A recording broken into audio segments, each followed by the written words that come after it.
So I think back to my dating in the past, and usually I meet people out and about. I haven't met any of my boyfriends like on an app or anything. And alcohol is always involved. My first boyfriend I met because we were at a party and we were drinking.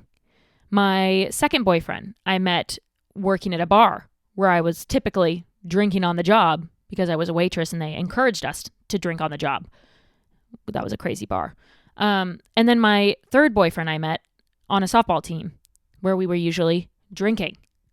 So not only do you meet these people when you're drinking and kind of get that first instant flirtation kind of because of alcohol, but then I think about the first date or the first kiss or things like that. And I've always been drinking for those too.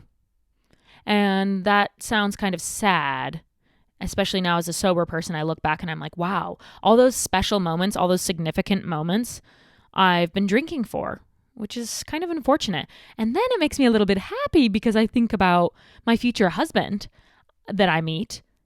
Our first kiss will be sober. Our first I love you will be sober. Our first date will be sober. And that is really exciting to me. Whoever I end up with, whoever I meet, will date me as a sober person. Oh my God, I haven't really thought about that before. And that's so special.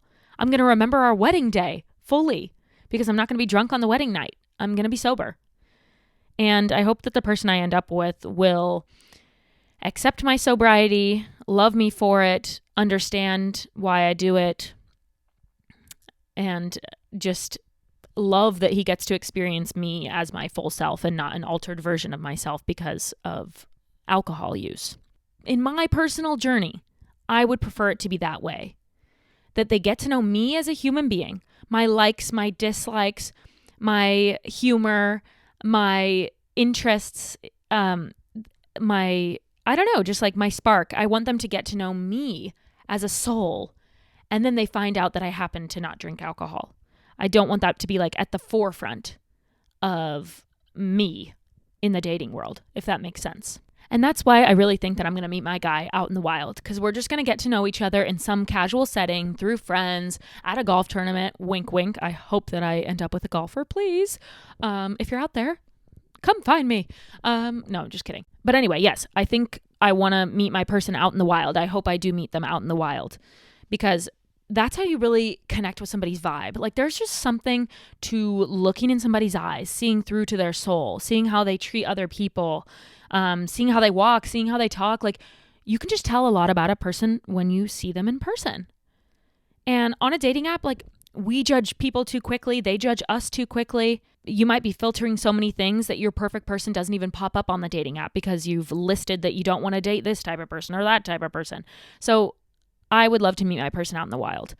And I hope that if we meet through friends or out at an event or whatever, it's like we've already gotten to know each other, getting each other's vibes, seeing each other's eyes, seeing through to the soul, seeing their vibes, seeing how they treat other people. I just think that that's how it's probably gonna happen for me. And yeah, when you plaster on the internet, on a dating app, that you don't like this and don't like that and are looking for that, like you might not find the right person.